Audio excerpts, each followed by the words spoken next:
Klondyke. What is it? Well, this will be explained further in the video, so buckle up, we're going for a long ride.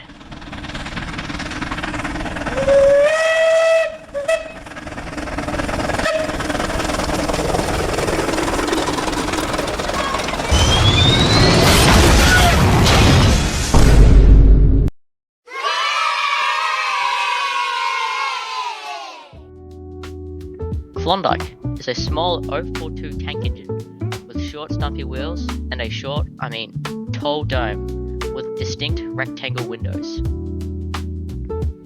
Built in 1927 by the Perry Engineering Company, builders number 271 was one of 12 standard design 040 3'6" gauge locomotives.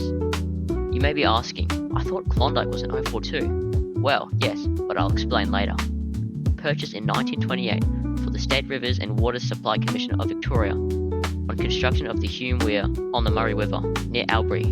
Klondyke was allocated for the Bathanga Bridge project managed by New South Wales side of the river.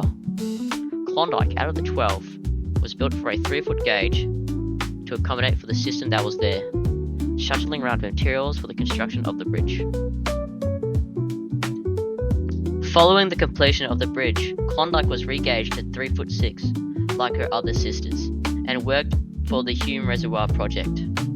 After the construction of the reservoir was complete, Klondyke was brought by Mick David Machinery Company in Melbourne and sat around for a bit, later being purchased and served at Mount Morgan Mines Limited. And after providing useful service at Mount Morgan, she was later purchased by the Pioneer Sugar Mills Limited in 1939 alongside Kilry and Taipan. The initial use of these Perry locos showed its rough riding, as 040 type locomotives were known for bouncing around and giving the crew discomfort while in motion. Between 1940 to 1945, all three engines were given a trailing wheel and turning them to the known 042 wheel arrangement, shortly after being fitted with oil burning equipment and a new paint job to fit in with the new other locos.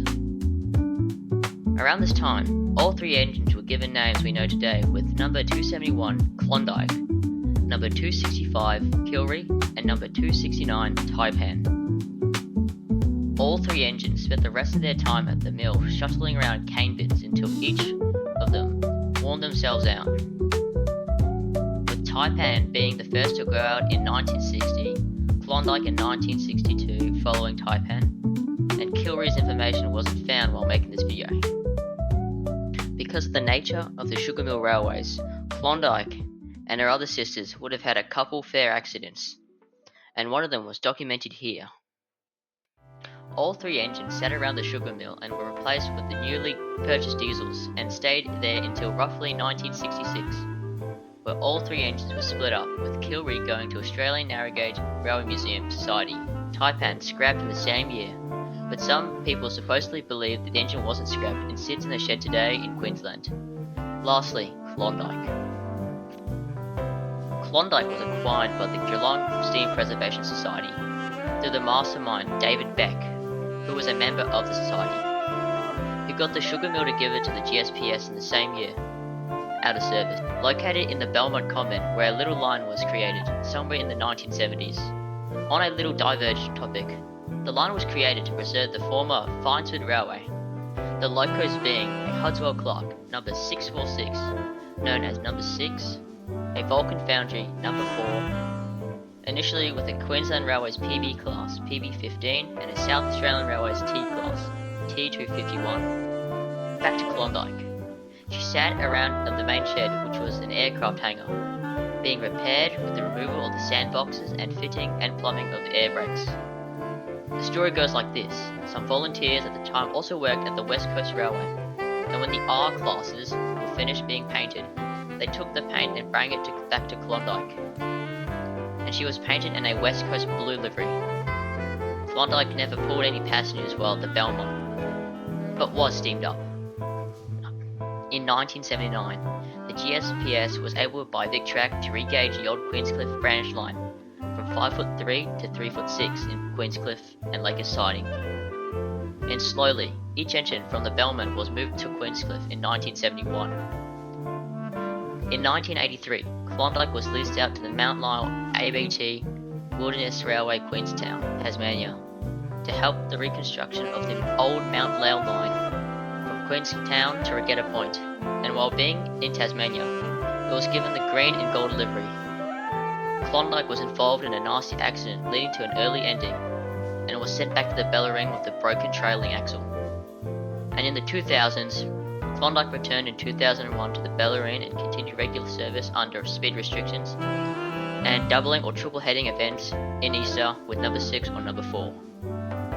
In 2009, brought a new idea to the branding of the Bellarine Railway, as the railway already hosts Friends of Thomas events, which are events that don't directly involve Thomas but have engines from the railway or made up engines to fit the railway's engines.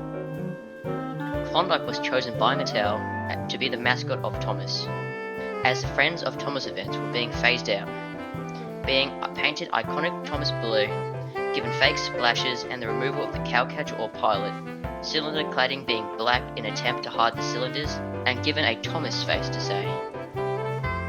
Now the railway uses Thomas for the Dow with Thomas events and other having the Thomas features taken off when Klondyke pulls the heritage. Also in the same year, another Perry loco, the same as Klondyke, was purchased and is sitting around Queenscliff. An ex-Finesford loco built as number 267, or known as number 11, my personal favourite.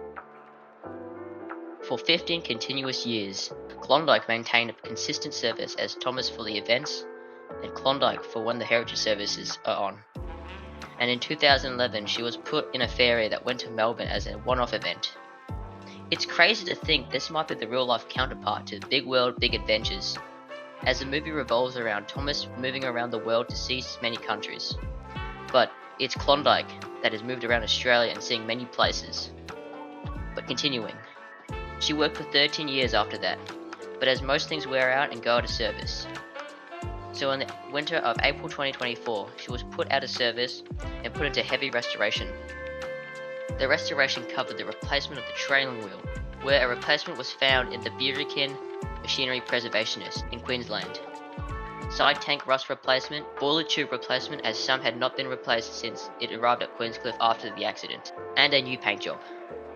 I was lucky enough to help out with this project, with restoring the cowcatcher or pilot, which was documented here. And less than a year's worth of restorations, she returned back to service with a new boiler ticket.